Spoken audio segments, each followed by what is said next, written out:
This is Trevis Williams.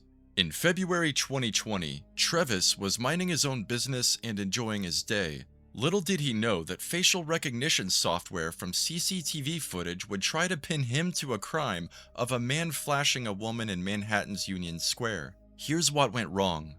Although the footage was low quality, it still produced 6 potential matches of suspects, all of them being black men with dreadlocks and facial hair. One of these unlucky men was Trevis, a father from Brooklyn who actually shared very little similarities to the real suspect aside from his hairstyle. But the facial recognition program chose him anyways. This is the moment things would go from bad to worse in Trevis' world.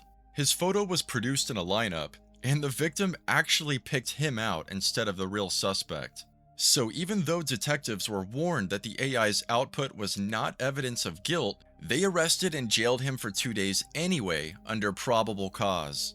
Trevis told police, quote, "That's not me, man. I swear to God, that's not me." But detectives replied with, quote, "Of course you're going to say that."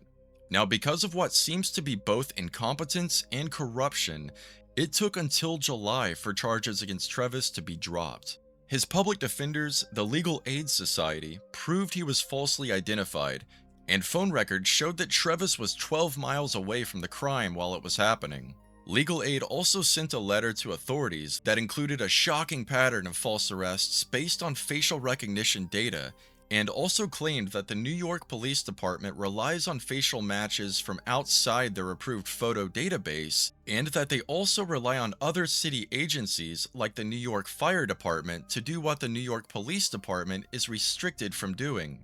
Well.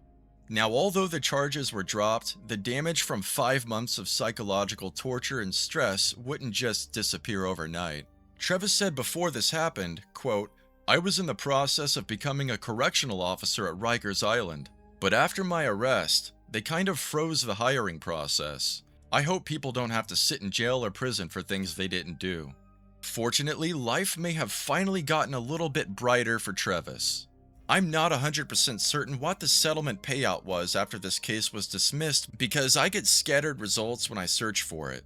AI Overview, which is usually wrong, says the payout was $1 million, but if I search with slightly different wording, it claims to have no public information about this. And Google search results keep providing me with a man named Robert Williams, who was also wrongly arrested because of faulty facial recognition back in 2020 in Detroit, where he agreed to a $300,000 settlement.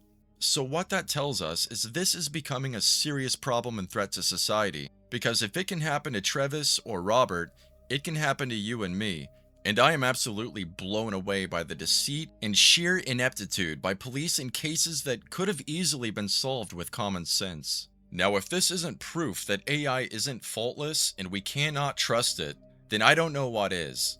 It's also clear that if the New York Police Department ignores its own protocols, which are put in place to protect you and me, that they cannot be trusted with this technology. What's going on right now should be a grave warning to all of us that our freedom is just one AI mistake away, and that's a terrifying thought.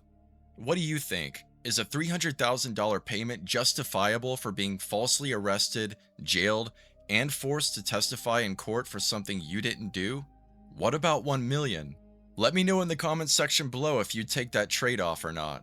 With my luck, I'd probably die from a heart attack before I got my settlement payout. If you enjoyed this content, hit that like and subscribe button to stay up to date. A huge thank you to every single one of you watching. Take care, and I'll see you next time.